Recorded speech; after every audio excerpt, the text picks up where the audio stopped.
Chikkaballapur RTO ಅಧಿಕಾರಿಗಳಿಂದ ಹಗಲು ದರೋಡೆ. ದುಡ್ಡು ಕೊಟ್ರೆ ಮಾತ್ರ ಗಾಡಿ ಪಾಸ್, ಇಲ್ಲ ಅಂದ್ರೆ ಸೀಸ್. ಚಿಕ್ಕಬಳ್ಳಾಪುರ ಜಿಲ್ಲೆಯ ಆರ್ಟಿಒ ಅಧಿಕಾರಿಗಳ ಕಳ್ಳಾಟ ಕೊನೆಗೂ ಬಯಲಾಗಿದ್ದು, ಕಾಂಚನ ಕೊಟ್ರೆ ಮಾತ್ರ ಸೇಫ್, ಇಲ್ಲ ಅಂದ್ರೆ ಗಾಡಿಗಳು ಸೀಸ್ ಆಗೋದು ಪಕ್ಕಾ ಆಗಿದೆ. ಆರ್ಟಿಒ ಅಧಿಕಾರಿಗಳ ಲಂಚಾವತಾರದ ವಿಡಿಯೋ ಸರಿಯಾಗಿದ್ದು ಸೋಷಿಯಲ್ ಮೀಡಿಯಾದಲ್ಲಿ ಫುಲ್ ವೈರಲ್ ಆಗಿದೆ.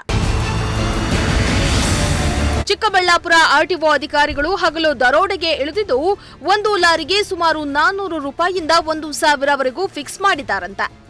ಚಿಕ್ಕಬಳ್ಳಾಪುರ ನೆರೆಯ ಆಂಧ್ರ ತಮಿಳುನಾಡು ಗಡಿಯನ್ನ ಹೊಂದಿಕೊಂಡಿದ್ದು, ನಿತ್ಯ ಗಡಿ ಪ್ರದೇಶದಿಂದ ಸಾವಿರಾರು ವಾಹನಗಳು ಚಿಕ್ಕಬಳ್ಳಾಪುರ ಗಡಿ ಪ್ರದೇಶದಿಂದ ಬರ್ತಾ ಇರ್ತವೆ. ಆದ್ರೆ ಇದನ್ನೇ ಬಂಡವಾಳ ಮಾಡಿಕೊಂಡ ಆರ್ಟಿಒ ಅಧಿಕಾರಿಗಳು ಬಾಗೇಪಲ್ಲಿ ಟೋಲ್ ಬಳಿ ಗಾಡಿಗಳನ್ನ ಚೆಕ್ ಮಾಡ್ತಾ ವಸೂಲಿಗೆ ಇಳಿದಿದ್ರು. ಲಾರಿ ಚಾಲಕರಿಗೆ ಇಷ್ಟು ಅಮೌಂಟ್ ಕೊಡ್ಲೇಬೇಕು ಅಂತ ಡಿಮ್ಯಾಂಡ್ ಇಡ್ತಾ ಇದ್ದಾರೆ. ಆರ್ಟಿಒ ಕಚೇರಿಗೆ ಹೋಗಿ ಹೇಳಿದಷ್ಟು ಅಮೌಂಟ್ ಕೊಟ್ರೆ ಗಾಡಿಗಳನ್ನ ಬಿಟ್ಟು ಕಳಿಸ್ತಾರೆ, ಇಲ್ಲವಾದ್ರೆ ಸೀಸ್ ಮಾಡ್ತಾರೆ ಎನ್ನಲಾಗಿದೆ. ಅದೇ ಏನು ಎಲ್ಲ ದಾಖಲೆಗಳಿದ್ರು ಮತ್ತೆ ಇಲ್ಲಾಂದ್ರೆ ಏನು ಮಾಡ್ತಾರೆ ಅವರು? ಕೊಟ್ಟಿಲ್ಲ ಅಂದ್ರೆ ಬರ್ತಾರೆ, ಹಿಂದೆನೆ ಬರ್ತಾರೆ, ಹಿಂದೆ ಬಂದು ಚೂಸ್ ಮಾಡ್ತಾರಾ? ಚೇಸ್ ಮಾಡಿ ಇರಿತಾರೆ. ಬರ್ತಾರೆ ಹಿಂದೆ ಮುಂದೆ. ಈಗ ಎಷ್ಟು ಕಟ್ಟಕ್ಕೆ ಹೋಗ್ತಾ ಇದ್ರಿ ನೀವು? ಎಷ್ಟು ಕೊಡಕ್ಕೆ? 300 ರೂಪಾಯಿ ಕಟ್ಟಿ. ಎಂತ ಸರ್ ಅಮೌಂಟ್ ಈ ಕಡೆ? 500 ರೂಪಾಯಿ. 500 ರೂಪಾಯಿ ಕೊಡ್ಲಿಲ್ಲ ಅಂದ್ರೆ ಎಷ್ಟು ಅಂತ? 500 ರೂಪಾಯಿ. 400 ರೂಪಾಯಿ. ಡಾಕ್ಯುಮೆಂಟ್ಸ್ ಇದ್ರು ಇಲ್ಲ? ಡಾಕ್ಯುಮೆಂಟ್ಸ್ ಇದ್ರು ಇಲ್ಲೇ ಇದ್ರು 500 ರೂಪಾಯಿ ಕೊಡ್ಬೇಕು. ಪಕ್ಕ ಇದ್ರು 500 ರೂಪಾಯಿ ಕೊಡ್ಬೇಕು. ಎಷ್ಟು ಕೊಡ್ತೀರಾ ಅಮೌಂಟ್? ಎಂತ ಸರ್ 400? ಡಾಕ್ಯುಮೆಂಟ್ ಅన్నీ ಉನ್ನ 400 ರಿಪೀಟ್ ಇದ್ದಾರಾ?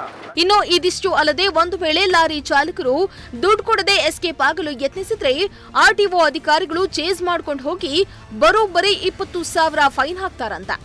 ವಸೂಲಿಗೆ ಇಳಿದಿದ್ದ ಆರ್ಟಿಒ ಅಧಿಕಾರಿಗೆ ಚಾಲಕ ಹಿಗ್ಗಾಮುಗ್ಗಾ ಕ್ಲಾಸ್ ತೆಗೆದುಕೊಂಡಿದ್ದಾರೆ. ಜೊತೆಗೆ ಸುದ್ದಿ ಮಾಡದಂತೆ ಮಾಧ್ಯಮಗಳಿಗೂ ರೇಟ್ ಫಿಕ್ಸ್ ಮಾಡಿರುವುದು ಬೆಳಕಿಗೆ ಬಂದಿದೆ. ಎಷ್ಟು ಕಟ್ತೀರಾ ಡೈಲಿ? 100 ರೂಪಾಯಿ ಕಟ್ಟಲೇಬೇಕು. ದಾಖಲೆಯಲ್ಲಿ ಇದ್ರು ಕಟ್ಟಬೇಕಾ? ಹಾಂ, ಕಟ್ಟಿಲ್ಲ ಅಂದ್ರೆ ಏನು ಮಾಡ್ತಾರೆ ಅವರು? ನಿಲ್ಲಿಸ್ಬಿಟ್ಟು ಹಾಂ, ಯಾವ ಥರ ಆಗ್ತಾರೆ ಫೈನ್? ಅವ್ರೇನು ಕಟ್ಟಿಲ್ಲ ಅಂದ್ರೆ ಏನು ಮಾಡ್ತಾರೆ? ಬಂದು ಚೋಸ್ ಮಾಡ್ತಾರಾ? ಹಾಂ, ಎಷ್ಟು ವರ್ಷದಿಂದ ಈ ಥರ ನಡೀತಿದೆ? ಆರ್ಟಿಒ ಅಧಿಕಾರಿಗಳು ಹಗಲು ದರೋಡೆಗೆ ಇಳಿದಿದ್ದು, ಕೂಡಲೇ ಮೇಲಧಿಕಾರಿಗಳು ಎಚ್ಚೆತ್ತುಕೊಂಡು ಅಧಿಕಾರಿಗಳ ವಸೂಲಾತಿಗೆ ಬ್ರೇಕ್ ಹಾಕಬೇಕಾಗಿದೆ. ಮೋಹನ್ ಕುಮಾರ್, ಪ್ರಜಾಶಕ್ತಿ ಟಿವಿ, ಚಿಕ್ಕಬಳ್ಳಾಪುರ.